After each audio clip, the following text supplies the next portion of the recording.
Hello बच्चों, आज मैं यहाँ पे आप लोगों को थर्मोडायनेमिक्स पढ़ाने वाला हूँ।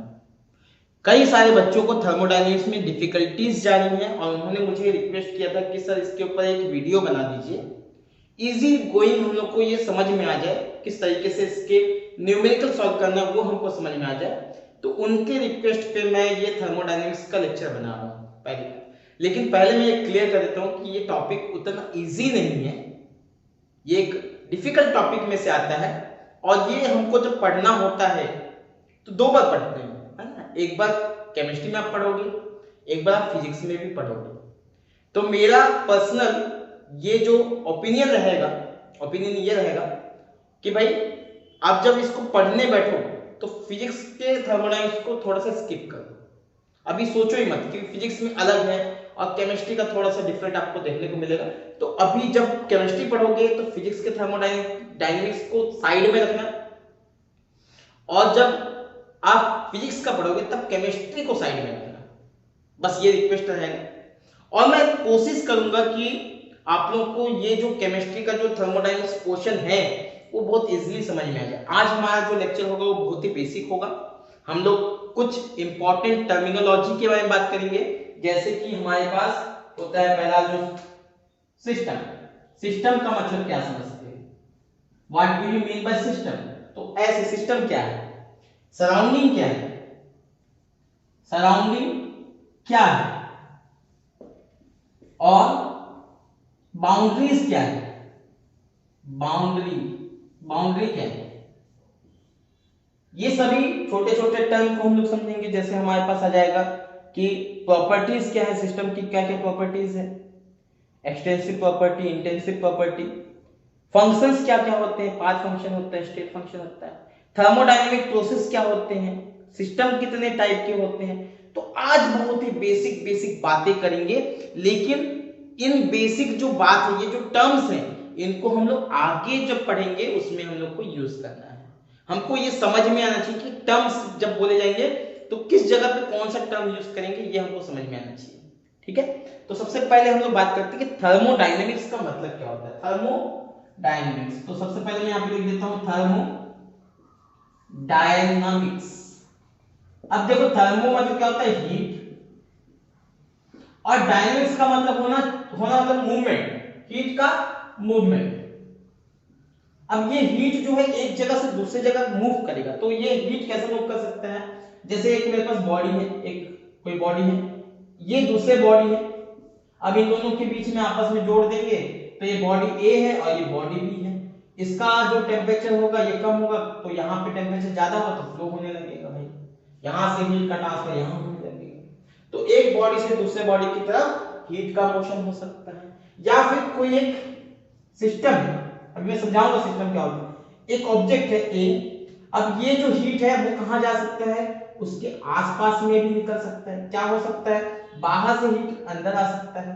तो ये जो मोशन है, मूवमेंट है, थर्मोडायनेमिक्स के अंदर हमको पढ़ना होता है कि हीट कहां से कहां की तरफ मूव करेगी, क्यों करेगी, कैसे करेगी, करने से क्या होगा, किस तरीके से हम हीट को रिएक्शन के बेसिस पे देखने की कोशिश करते हैं, हीट का और रिएक्शन का क्या रिलेशन है। ये सारी बातें हम लोग करने वाले हैं। तो आज हम लोग बेसिकली टर्म्स को बात करने वाले हैं। तो सबसे पहले सिस्टम को समझते हैं। एक ऐसा छोटा सा ऑब्जेक्ट जिसके ऊपर हम क्या करने वाले हैं, एनालिसिस करने वाले हैं। हम ये देखने वाले हैं कि हीट किस तरीके से मूवमेंट हो रहा है, जिसके ऊपर हम एक्सपेरिमेंट करेंगे, जिसको एनालिसिस करेंगे, वो चीज को हम क्या बोलेंगे, सिस्टम बोलेंगे। जैसे हमको इसके बारे में समझना है, इसके ऊपर स्टडी करना है, इसके ऊपर देखना है कि हीट फ्लो कैसे हो रहा है, क्या हीट में चेंजेस आ रहा है। तो ये जिसके ऊपर हमको स्टडी करना है, टू स्टडी,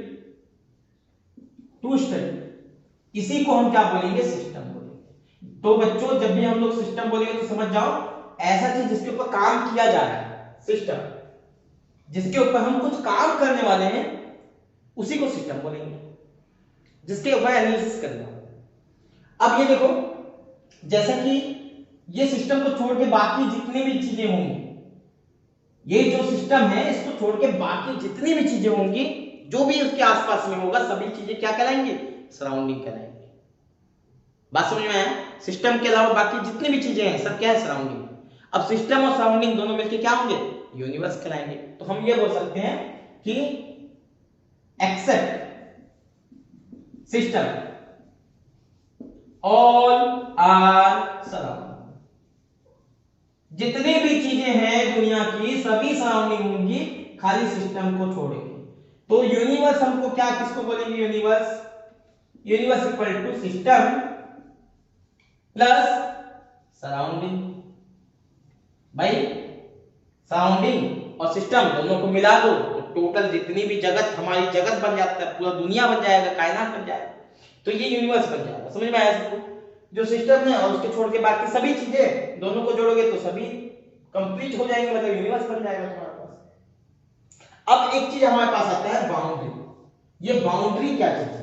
बाउंड्री ही वो चीज है जो इन दोनों को एक दूसरे से अलग करेगी कि भाई यहां तक का जो चीज है, जैसे मान लो हमारे पास कोई भी एक सिस्टम के ऊपर हम काम करना चाहते हैं, तो एक सिस्टम जो है वो और सराउंडिंग इनके बीच में कुछ ना कुछ एक पार्टीशन होगा जो इस बात को मतलब सेपरेशन हो कि ये सिस्टम यहां तक खत्म, यहां तक जो है उसका दायरा है। जैसे मैंने यहां पे बना ली, तो ये हमारा दायरा हो गया, ये बाउंड्री हो गया। इसके बाद जो है ये क्या है, सराउंडिंग, और इसके अंदर जो है वो क्या है, सब सिस्टम है। तो इस तरीके से बाउंड्री जो है वो दो चीज को सेपरेट करती है, सराउंडिंग और सिस्टम को सेपरेट करने वाली जो चीज है वो कहलाती है बाउंड्री। तो इस तरीके से ये तीन चीजों के बारे में मैंने बता दिया कि सिस्टम जिसके ऊपर काम करना है, सराउंडिंग मतलब सिस्टम को छोड़ के बाकी सारी चीजें तुम्हारी सराउंडिंग होगी, और बाउंड्री वो इन दोनों को सेपरेट करेगी। तो अब हमको देखना है कि सिस्टम कितने तरीके के होते हैं, सिस्टम कितने तरीके के हो सकते हैं, क्योंकि जिसके ऊपर काम करना है उसके बारे में जानना होता है। सराउंडिंग को जानने की जरूरत नहीं होती, लेकिन सिस्टम को जानने की जरूरत होती है, क्योंकि इसी के ऊपर तो काम करोगे ना। तो सिस्टम एक्चुअली हमारे पास कैसा हो सकता है, ओपन सिस्टम हो सकता है, ओपन सिस्टम। दूसरा हमारे पास हो सकता है क्लोज सिस्टम, और तीसरा हमारे पास होता है आइसोलेटेड सिस्टम। ये तीन तरीके के सिस्टम जिसके ऊपर हम काम करते हैं, जिनके ऊपर हम काम करते हैं। तो देखो वो डिपेंड करता है कि आप किस तरीके के सिस्टम के ऊपर काम करना चाहते हो। ठीक है, आप जब काम करने जाओगे कुछ ना कुछ तो लोगे, तो वो सिस्टम किस तरीके का है। और ये सिस्टम जो है वो बेसिकली तीन तरीके के होते हैं, एक होता है ओपन सिस्टम, एक होता है क्लोज सिस्टम, एक होता है आइसोलेटेड सिस्टम। तुम कोई भी सिस्टम उठा लो, ये तीनों में से कुछ ना कुछ कैटेगरी के अंदर फॉल करेगा। जैसे कि ओपन सिस्टम का मतलब क्या होता है, ऐसा सिस्टम जिससे हीट भी एक्सचेंज हो और मास भी एक्सचेंज हो, हीट भी एक्सचेंज होगा और मास भी एक्सचेंज होगा। अब इसका मतलब समझो, हीट और मास का एक्सचेंज मतलब जैसे हमारे पास हो गया एक ओपन सिस्टम, अब इसके अंदर कुछ हमारे पास मास भरे हुए हैं। अब ये सराउंडिंग हो गया, ये हो गया हमारा सिस्टम और ये हो गया हमारा सराउंडिंग। अब यहां पे क्या है, मास का एक्सचेंज होगा, मतलब मास बाहर से अंदर आ सकता है और हीट भी बाहर से अंदर आ सकता है। सिमिलरली सिस्टम से भी बाहर हीट निकल सकता है और मास निकल सकता है। जब दोनों का एक्सचेंज हो सकता है तो उसको क्या बोलेंगे, ओपन सिस्टम। लेकिन अगर मान के चलो केवल हीट का एक्सचेंज हो, मास का एक्सचेंज ना हो, मतलब इसमें ढक्कन लगा देंगे, देखो मास नहीं आ सकता, हीट जा सकता है, आ सकता है, मास नहीं जा सकता, आ सकता, तो यहां पे ओनली हीट एक्सचेंज। भाई केवल इसमें क्या होगा, हीट का एक्सचेंज होगा, मास का एक्सचेंज सराउंडिंग के साथ नहीं होने वाला। तो इसको हम क्या बोलेंगे, close system, close system.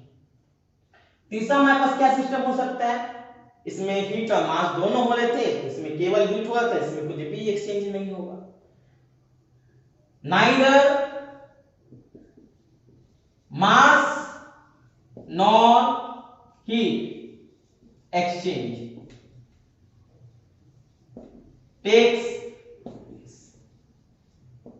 Example के लिए अगर मैं बात करूं तो थर्मस, थर्मस जो होता है, थर्मस फ्लास्क जो होता है वो क्या है, आइसोलेटेड सिस्टम। तुम लोगों ने कभी देखा हो थर्मस जो होता है उसमें हम लोग गर्म पानी रखते हैं, क्यों रखते, कई घंटों तक वो ठंडा नहीं होता, मतलब गर्म ठंडा नहीं होता है, ठंडा नहीं होता, गर्म पानी रखेंगे ठंडा नहीं होगा, क्यों, क्योंकि हीट का एक्सचेंज हो ही नहीं रहा है, परफेक्टली वो आइसोलेटेड नहीं है, लेकिन हाँ हम उसको आइसोलेटेड बोल सकते हैं। क्लियर सबको? तो ये 3 तरीके के सिस्टम हमारे पास होते हैं। अब हम लोग बात करते हैं बाउंड्री के बारे में। बाउंड्री, बाउंड्री क्या होता है भाई? बाउंड्री एक ऐसा चीज है जो तुमको सिस्टम और सराउंडिंग के बीच में एक सेपरेशन, एक पर्दे की तरह काम करेगा। ठीक है, तो ये बाउंड्री भी एक्चुअली 2 तरीके का होता है। एक होता है real boundary, real boundary. Real boundary का मतलब सच में वहां पे बाउंड्री तुमको दिखाई देगा वो बाउंड्री। जैसे मान के चलो मैं कंटेनर ले लेता हूं, अब कंटेनर के अंदर मान लो मैंने कुछ रखा हुआ है, ये हमारा जो है ये सिस्टम है, दिस इज आवर सिस्टम। अब ये सिस्टम है, अब इस सिस्टम को ध्यान समझो, ये जो मैंने लाइन खींची है, यानी कि इस पतीले कोई बीकर होगा या कोई कंटेनर होगा, उसका बाहर का जो बर्तन का जो कंटेनर का बाउंड्री जो है, बाउंड्री समझ में आ रहा होगा कि जो दिख रहा है हमको कि हाँ इसके बाद जो है सराउंडिंग चाहिए, तो ये दिख रहा है, तो ये हमको दिखता हुआ दिख रहा है, मतलब ये क्या है? Real boundary. लेकिन अगर मान लीजिए मैंने इसको हटा दिया, अब ये दिख ही नहीं रहा हमको। जैसे फॉर एग्जांपल अब मैं ऐसा कर लेता हूं, रियल मतलब समझ में आ गया, जो दिखता हो, जो बाउंड्री सच में है, जो दिख रहा है हमको, क्लियरली दिख रहा है, समझ पा रहे कि हाँ इसमें सेपरेट कर रहा है, वो रियल बाउंड्री हो गया। जैसे यहाँ पे लकड़ी है, अब लकड़ी को मैंने आग लगा दी, अब यहाँ पे मैं खड़ा हूं, तो इसका जो हीट है ये मेरे को पहुंच रहा है, यहाँ पे मेरे को फील हो रहा है कि नहीं, यहाँ पे जो है गर्माहट महसूस हो रही है। अब मैं धीरे धीरे करके पीछे की तरफ मूव करते जाऊंगा, मूव करते जाऊंगा, मूव करते जाऊंगा, एक समय के बाद मेरे को उसका जो हीट जो है उसका एहसास होना बंद कर देगा। मतलब एक समय के बाद, एक डिस्टेंस के बाद, एक दूरी के बाद इसका जो इफेक्ट है या इसका जो हीट है उसको मेरे को महसूस होना बंद कर देगा। मतलब ये कहीं ना कहीं जिस जगह पर बंद होगा वहां तक इसकी बाउंड्री खत्म होती है, मतलब वहां तक ये खत्म होती है। तो ये एक रियल तो नहीं है, लेकिन एक इमेजिनरी बाउंड्री है कि यहाँ पे आके सिस्टम हमारा खत्म हो गया है। ठीक है, तो जैसे यहाँ पे हमारे पास दूसरा क्या हो गया? Imaginary system. तो 2 तरीके के बाउंड्री जो इमेजिनरी बाउंड्री, 2 तरीके के बाउंड्री होते हैं। इतना मेरे ख्याल से आप लोगों को समझ में आ गया होगा। बाउंड्री 2 तरीके के होते हैं, सिस्टम 3 तरीके के होते हैं, और बहुत ही इजी है, आप एक बार अगर देख लोगे तो समझ में आ जाएगा। अब हम लोग बात करने वाले हैं कुछ प्रॉपर्टीज के बारे में। ठीक है, बहुत ही इंपॉर्टेंट होगा, प्रॉपर्टीज के बारे में हम लोग बात करेंगे। प्रॉपर्टीज ऑफ सिस्टम कि कौन कौन सी प्रॉपर्टीज होती है। प्रॉपर्टीज ऑफ सिस्टम, तो 2 तरीके की प्रॉपर्टीज होती है, एक होती है एक्सटेंसिव प्रॉपर्टीज और दूसरा होता है इंटेंसिव प्रॉपर्टी।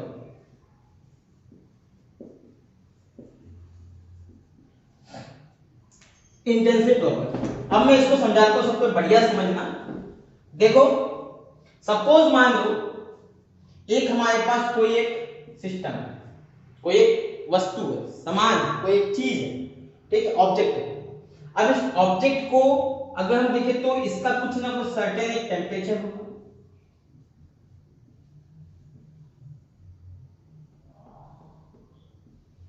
टेम्परेचर होगा, इसका कुछ ना कुछ सर्टेन एक वॉल्यूम होगा, और इसका कुछ ना कुछ सर्टेन मास होगा। क्लियर सबको? टेम्परेचर होगा, वॉल्यूम होगा, मास होगा। अब ये सिस्टम को मैं क्या करता हूं? आधा कर देता हूं, यहां से डिवाइड कर देता हूं 2 तरीके से। अगर मान लो टेम्परेचर जो है, इसका टेम्परेचर 298 केल्विन नॉर्मल टेम्परेचर है, इतना टेम्परेचर है, वॉल्यूम मान के चलो इसका जो 20 लीटर है, अब इसका मास जो है मान लो 100 केजी है। इस तरीके से मान लो कुछ हमारे पास जो है सिस्टम है। अब मैंने इसको आधा कर दिया, अब आधा करने के बाद क्या हो जाएगा? ये 2 हिस्से में बढ़ जाएगा भाई, इस तरीके से 2 हिस्से में बढ़ गया। लेकिन अभी भी अगर आप देखोगे तो टेम्परेचर में कोई बदलाव नहीं है, 298 केल्विन अभी भी मेजर करोगे तो इतना ही आएगा। इसका भी कितना आएगा? 298 केल्विन, मतलब इसकी आधा करने पर इसके टेम्परेचर में कोई फर्क नहीं पड़ता। लेकिन अगर मैं इसका वॉल्यूम को देखो, 2 इक्वल हाफ कर दिया था मैंने, तो ये 10 लीटर हो जाएगा, और ये भी क्या हो जाएगा? 10 लीटर। मतलब देखो ये वैल्यू चेंज हो गए, ये सिस्टम, ये अलग सिस्टम हो गया, आधा करने पर ये अलग सिस्टम हो गया। क्यों? क्योंकि इसके जो पैरामीटर्स है वो चेंज हो, और इसका मास आधा कर दे तो ये 50 केजी हो जाएगा, क्योंकि 100 केजी का आधा क्या होगा? 50 केजी। तो ये मास चेंज हो गया, इसका वॉल्यूम चेंज हो गया, लेकिन इसका टेम्परेचर चेंज नहीं हुआ। तो इस तरीके से हम लोग बोलेंगे। तो अगर हम बात करें तो इसके तीन पैरामीटर हम लोग बात किए और यही तीन प्रॉपर्टीज भी है। जैसे ये टेम्परेचर एक प्रॉपर्टी हो गया, इसका वॉल्यूमेट्रिक प्रॉपर्टी हो गया और ये प्रॉपर्टी हो गया। लेकिन दो प्रॉपर्टी ऐसे थे जो चेंज होते थे उसके मास के ऊपर डिपेंड करता था, अमाउंट के ऊपर डिपेंड करता था। तो जो मास के ऊपर डिपेंड करे या अमाउंट के ऊपर डिपेंड करे उसको हम लोग बोलते हैं एक्सटेंसिव प्रॉपर्टीज। ये एक्सटेंसिव प्रॉपर्टी हो, extensive property which depend on amount of substance। Amount change करोगे तो उसका प्रॉपर्टी भी बदलाव हो जाएगा, वो प्रॉपर्टी भी चेंज हो जाएगा। क्लियर है? और ये जो था उसके अमाउंट के ऊपर फर्क नहीं पड़ रहा था, इसको हम लोग बोलेंगे intensive property. Intensive property, intensive और एक्सटेंसिव समझ में आया? जो अमाउंट के ऊपर डिपेंड करेगा एक्सटेंसिव, जो अमाउंट के ऊपर डिपेंड नहीं करेगा इंटेंसिव। तो यहाँ पे दो तरीके की हमारे पास प्रॉपर्टीज होगा। अब देखो इसमें एक्सटेंसिव प्रॉपर्टी में हमारे पास क्या क्या होते हैं? मास हो गया, मास आधा हो सकता है। अगर हम बात करें तो वॉल्यूम हो गया, वॉल्यूम, ठीक है। अगर हम बात करें तो जैसे इसके अंदर क्या हो सकता है? Mass, volume, heat capacity, heat capacity, heat capacity, ये सब क्या है? Extensive property. इंटेंसिव प्रॉपर्टी मतलब, अच्छा एक चीज मैं समझा देता हूं, सबको ध्यान समझना, ठीक है। एक्सटेंसिव प्रॉपर्टी का मतलब क्या होता है? एक्सटेंसिव प्रॉपर्टी जो डिपेंड करता है, मास के ऊपर डिपेंड करेगा, उसके अमाउंट के ऊपर डिपेंड करेगा। जैसे फोर्स हो गया, फोर्स का फार्मूला क्या होता है? Force equal to mass upon mass into acceleration. Force equal to mass into acceleration. तो इसका मतलब क्या हो गया? मास के ऊपर डिपेंड किया भाई, m into a, मतलब मास के ऊपर डिपेंड कर रहा है। मास के ऊपर जो भी डिपेंड करेगा इसका मतलब क्या हुआ? वो एक्सटेंसिव प्रॉपर्टी, अमाउंट के ऊपर डिपेंड किया, ठीक है। तो वैसे ही जो है वॉल्यूम, जो है वॉल्यूम भी डिपेंड करता है, एरिया भी डिपेंड करेगा, ये सब चीज जो है वो सभी एक्सटेंसिव प्रॉपर्टी के ऊपर आएगा। लेकिन जैसे ही अगर हम किसी का रेशियो निकालते हैं, मतलब जैसे मान लो कोई भी एक्सटेंसिव प्रॉपर्टी, जो भी एक्सटेंसिव प्रॉपर्टीज हैं उनके रेशियो अगर हम निकालते हैं तो एक्सटेंसिव प्रॉपर्टी को डिवाइड करने पर हमेशा एक इंटेंसिव प्रॉपर्टी निकलता है, ठीक है। तो ये हम लोग को इंपॉर्टेंट नोट कर लेना। व्हेन या when a extensive property divided by another extensive property is always intensive। ये बहुत इंपॉर्टेंट है बेटा, इस बात को अगर तुमको समझ में आ जाता है तो हमारा जो है आधा इंटेंसिव और एक्सटेंसिव के बारे में मतलब क्वेश्चन जो है ऐसे सॉल्व किया। जैसे अगर कोई तुमसे पूछे प्रेशर, प्रेशर बताओ इंटेंसिव है या एक्सटेंसिव? तो नॉर्मली हम जानते हैं कि अगर कोई ज्यादा मास होगा तो ज्यादा प्रेशर क्रिएट करेगा क्योंकि फोर्स डिपेंड करता है। लेकिन नहीं, ऐसा नहीं होता। देखो प्रेशर का मतलब क्या होगा? Pressure equal to force upon area होगा। फोर्स कैसा है? एक्सटेंसिव। एरिया कैसा है? एक्सटेंसिव। तो ये भी एक्सटेंसिव, ये भी एक्सटेंसिव, इनका जो डिवाइड किया गया है, इनका जो रेशियो है वो क्या होगा? ये एक इंटेंसिव प्रॉपर्टी होगा। मतलब प्रेशर कैसा हो गया? Intensive property. बात समझ में आया? प्रेशर क्या है? Intensive property. जैसे इसका एग्जांपल क्या हो सकता है? जैसे डेंसिटी हो गया, डेंसिटी का फार्मूला क्या होता है? Mass upon density equal to mass upon volume. Density equal to mass upon volume. Mass मतलब एक्सटेंसिव प्रॉपर्टी और वॉल्यूम भी क्या है? एक्सटेंसिव। दो एक्सटेंसिव प्रॉपर्टी का रेशियो क्या होगा? ये एक इंटेंसिव प्रॉपर्टी होगा, डेंसिटी। जैसे हम लोग बात करें, अभी मैंने बताया प्रेशर, टेम्परेचर। जैसे तुमको कोई बोले मोलैरिटी और कोई बोले मोल, तो मोल और मोलैरिटी दोनों में कंपेयर करो। मोल और मोलैरिटी कौन एक्सटेंसिव होगा, कौन इंटेंसिव होगा? मोल क्या है? Amount of substance. Amount of substance को ही मोल बोलते हैं। मतलब क्या होगा? Extensive property. मोल एक्सटेंसिव होगी। लेकिन मोलैरिटी का मतलब क्या होता है? मोल अपॉन वॉल्यूम होता है। अब मोल मतलब एक्सटेंसिव, वॉल्यूम मतलब एक्सटेंसिव, दो एक्सटेंसिव को जब हम डिवाइड करेंगे तो क्या आएगा, एक इंटेंसिव प्रॉपर्टी, मतलब मोलैरिटी क्या हो गया, इंटेंसिव। क्लियर है, मोलैरिटी इंटेंसिव हो गया, मोलैरिटी इंटेंसिव हो गया। वैसे ही जो है किसी भी चीज को अगर स्पेसिफिक कर देते हैं, जैसे मैं तुमको समझाता हूं, जैसे हम लोग बात करें स्पेसिफिक हीट कैपेसिटी, स्पेसिफिक लगा दिए मतलब ये क्या है, ये हमने एक रेशियो निकाल दिया है इसका कि भाई इसका जो है उसके लेंथ से या किसी भी चीज से उसको कोई फर्क नहीं पड़ने वाला, ये स्पेसिफिक है ना। तो जब भी तुम कभी स्पेसिफिक कंडक्टिविटी देख लो, स्पेसिफिक रेसिस्टिविटी देख लो, ये सब चीज जब भी देख लो ना तो समझ जाओ कि ये क्या है, स्पेसिफिक मतलब रेशियो निकाल चुकी है इसका, यानी कि ये क्या हो जाएगा, इंटेंसिव प्रॉपर्टी के अंदर आ जाएगा। बात समझ में आ सकता है। अगर हीट कैपेसिटी बोले तो ये एक्सटेंसिव है, लेकिन हीट कैपेसिटी अपन लेंथ, लेंथ क्या है तुम्हारा, एक्सटेंसिव प्रॉपर्टी है। तो जब यहाँ पे क्या हो जाएगा, डिवाइड करेंगे तो क्या हो जाएगा, डिवाइड करेंगे तो हमारे पास एक इंटेंसिव प्रॉपर्टी आ जाएगा। तो इस तरीके से प्रॉपर्टीज ऑफ सिस्टम हम लोग डिसाइड कर सकते हैं। क्या ये सबको समझ में आ गया, इंटेंसिव एक्सटेंसिव सबको समझ में आ गया होगा। आई होप अगर नहीं समझ में आया है तो दोबारा मेरे वीडियो को देखो, तुमको अच्छे से क्लियर हो जाएगा। ठीक है, अब हम लोग बात करते हैं कि प्रोसेस, थर्मोडायनेमिक प्रोसेस क्या होती है, किस तरीके के प्रोसेस होते हैं हमारे पास। ठीक है, तो थर्मोडायनेमिक प्रोसेस हम लोग तब तक यहाँ पे, अब हम लोग देखते हैं प्रोसेस। तो जनरली अगर मैं बात करूं तो यहाँ पे दो तरीके के प्रोसेस के बारे में हम लोग बात करेंगे। थर्मोडायनेमिक प्रोसेस में हेडिंग लिखेंगे डायनामिक प्रोसेस। थर्मोडायनामिक प्रोसेस जो होता है वो बेसिकली दो तरीके से होगा, एक होगा रिवर्सिबल होगा और एक होगा इरिवर्सिबल। अब दोनों के बीच में डिफरेंस थोड़ा सा समझेंगे, थोड़ा सा हम लोग दोनों के बीच में डिफरेंस समझेंगे कि रिवर्सिबल क्या होता है और इरिवर्सिबल क्या होता है।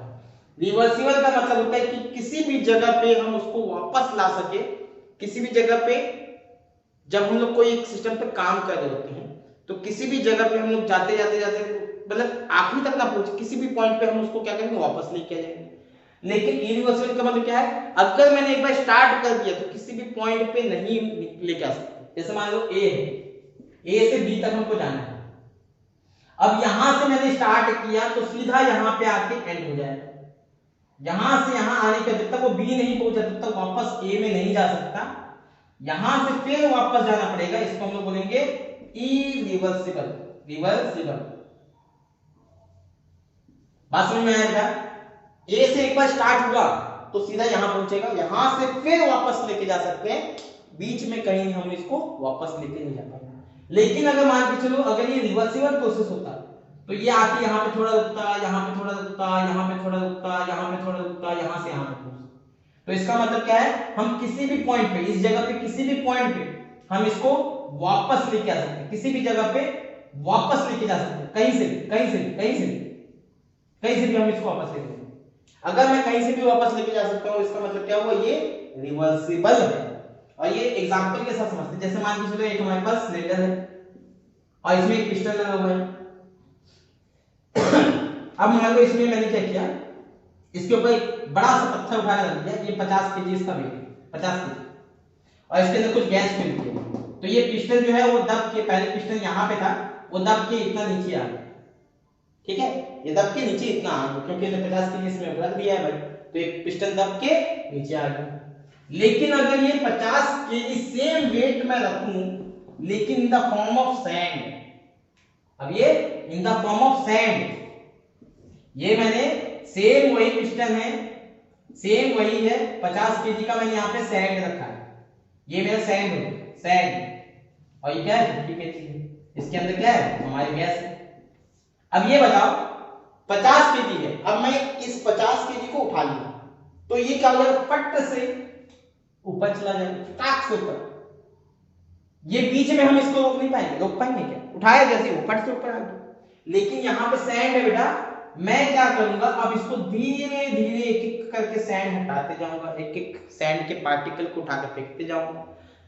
अगर मुझे मन के कि नहीं यहाँ पे बस हो गया, अब यहाँ से वापस मेरे को लेके जाना है, तो मैं क्या करूंगा, वापस से साइन के पार्टिकल वापस डाल दूंगा, तो यहाँ से वापस लेके आ गया। लेकिन यहाँ पे क्या हो, ऊपर तक आया, फिर हम इसको वापस नीचे लेके जाएंगे। लेकिन ये कहीं पे भी बीच में कहीं पे भी आके हम इसको वापस वहीं से लेके जा सकते हैं। तो इसको हम लोग बोलेंगे रिवर्सिबल और इसको बोलेंगे इरिवर्सिबल। क्लियर होता है सबको? तो रिवर्सिबल इरिवर्सिबल हमारा क्या है ये भी समझ में आ गया। अब एक बचा हमारे पास फंक्शन। दो तरीके के फंक्शन होते हैं हमारे पास, एक होगा फंक्शन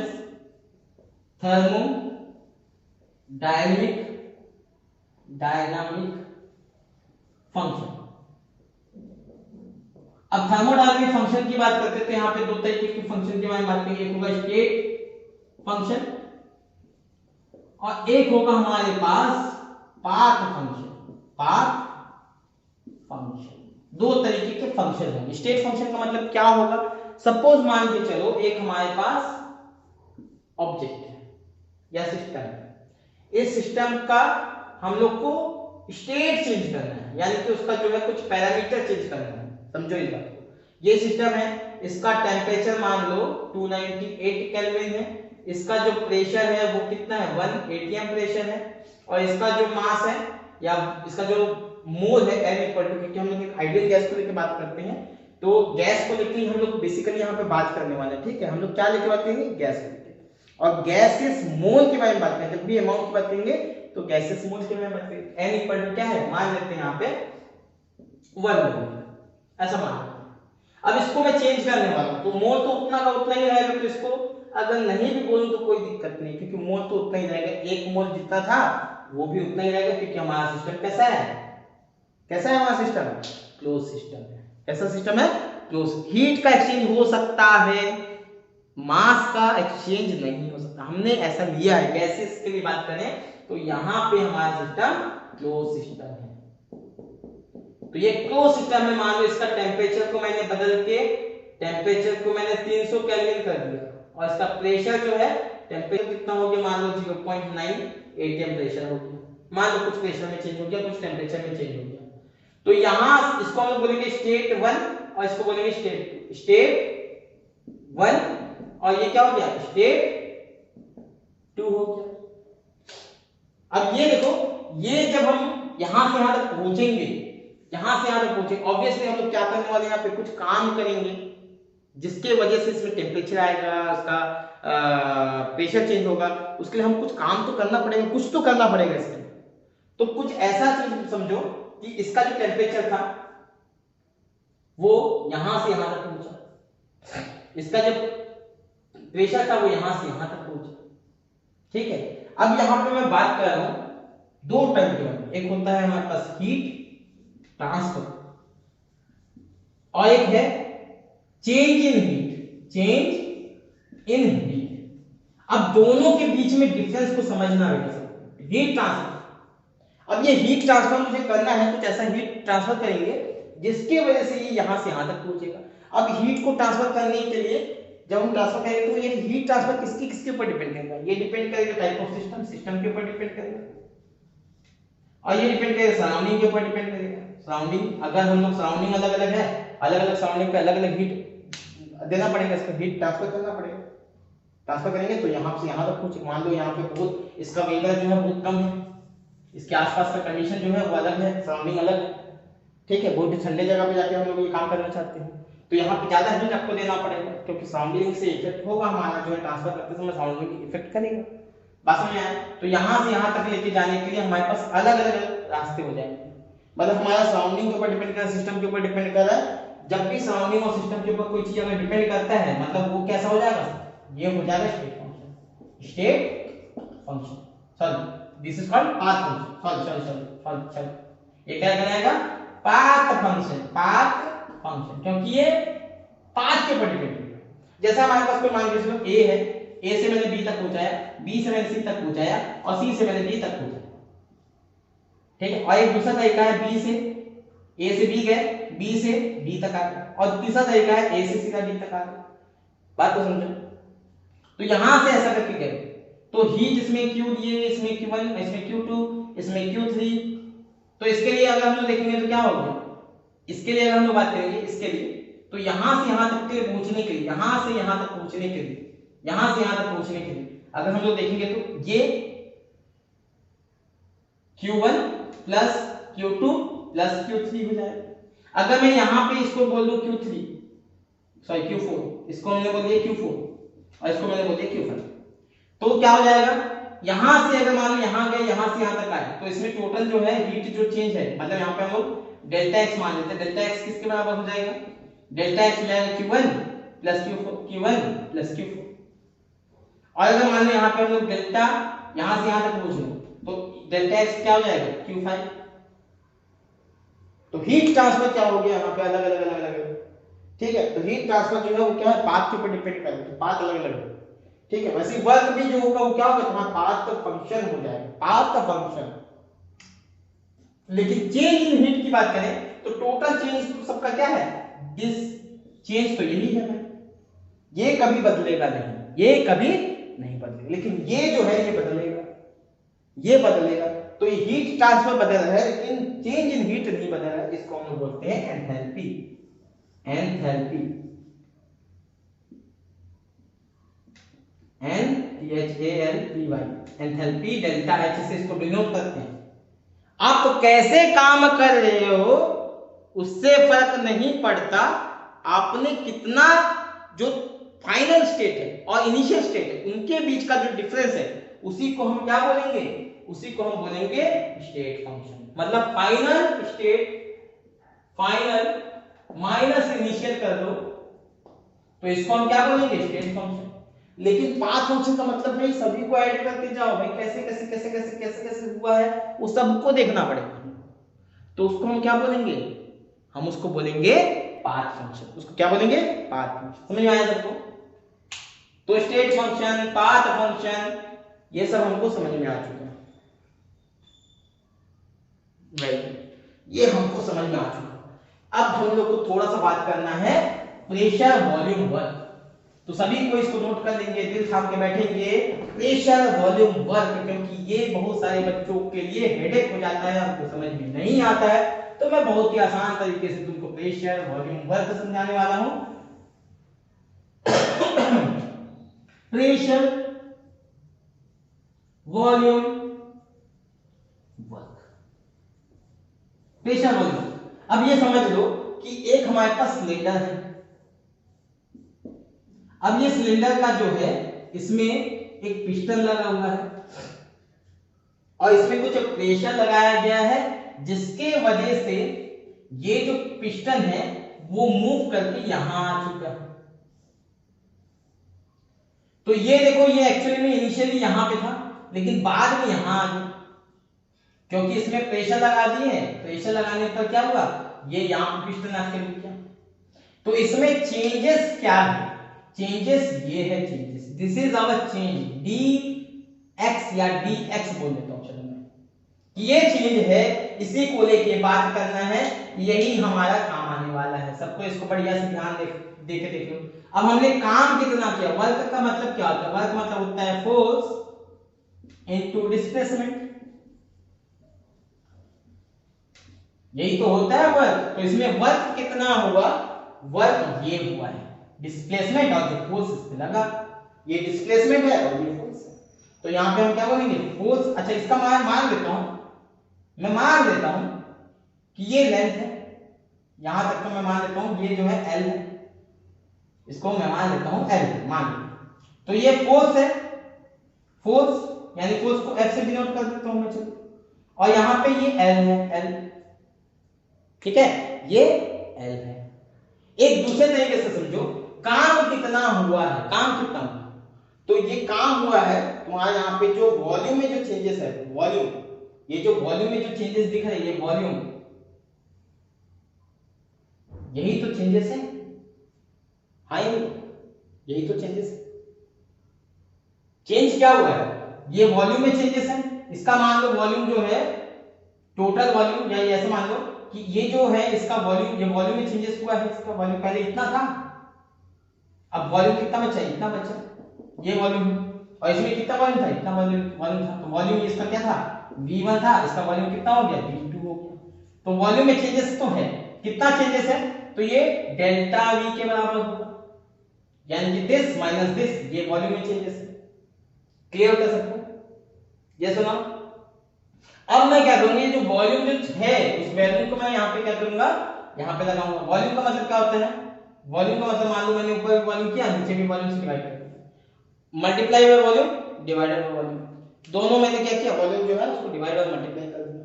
अच्छा ये बताओ, ये जो वॉल्यूम है इसके वॉल्यूम क्या हो जाएगा, इसका जो एरिया है दिस इज एरिया और प्लस ये लेंथ, मतलब वॉल्यूम इक्वल टू क्या होता है, एरिया इनटू लेंथ। तो मैं यहां पे लिखता हूं एरिया इनटू लेंथ, या इसको मैंने डेल्टा वी लिख दिया। यहां पे क्या करता हूं, जो एरिया में चेंज हुआ डेल्टा ए और जो लेंथ में जो चेंज हुआ वो लेंथ, एरिया इनटू लेंथ। अब ये लेंथ से लेंथ कट गया तो क्या बचा मेरे पास, force upon area, force upon area into delta V. अब फोर्स अपॉन एरिया क्या होता है, फोर्स अपॉन एरिया प्रेशर होता है। Force upon area equal to किसके बराबर होगा, प्रेशर। तो हम क्या बोल सकते हैं, P इनटू डेल्टा वी। और ये प्रेशर देखो एक्सटर्नल प्रेशर था, तो यहाँ पे क्या लगा देंगे, external P external delta we. क्या इसको समझ आ गया? हमने क्या किया, हमने यहाँ पे वॉल्यूम को लेके बात किया। यहाँ पे देखो सिंपल से, तुमको कुछ नहीं सोचना, फोर्स इनटू डिस्प्लेसमेंट तो वर्क होता है, तो ये क्या हो गया, F इनटू L, ये वाला इतना ही तो डिस्प्लेस हुआ। अब वॉल्यूम से मल्टीप्लाई करो, वॉल्यूम से डिवाइड भी कर दो, डेल्टा वी इसमें जो वॉल्यूम में चेंजेस आया उसी से मल्टीप्लाई करो, उसी से डिवाइड कर दो। अब डेल्टा वी का मतलब क्या होगा, इक्वल टू एरिया जो क्रॉस सेक्शन एरिया है प्लस इसका जो लेंथ है, यानी कि A इनटू L हो जाएगा। तो नीचे वाले टर्म को हमने क्या किया, F into L into delta we upon A into L कर दिया। L से L कट गया, मर गया, फोर्स इनटू एरिया आ गया इनटू डेल्टा वी आ गया, P external into delta V equal to work के बराबर हो जाएगा, work equal to pressure into delta V. तो बच्चों आज हम लोगों ने यहाँ पे छोटे से बहुत ही जल्दी से हम लोगों ने पूरे चैप्टर के जो मेन जो टर्म थे उसको हम लोगों ने कंप्लीट किया। आज हमारा थर्मोडायनामिक्स का पहला लेक्चर था। आपको कैसा लगा प्लीज कमेंट करके बताएं। मिलते हैं नेक्स्ट वीडियो लेक्चर में, इससे रिलेटेड हम लोग काम करने वाले हैं, रिलेटेड करने वाले। तब तक आप इसको बढ़िया से देख लो, समझ लो, एक बार नहीं, दो बार नहीं, 3 बार देखो तो इजीली आपको समझ में आ जाएगा कि एक्चुअली मैंने क्या किया है। तो मिलते हैं नेक्स्ट लेक्चर में।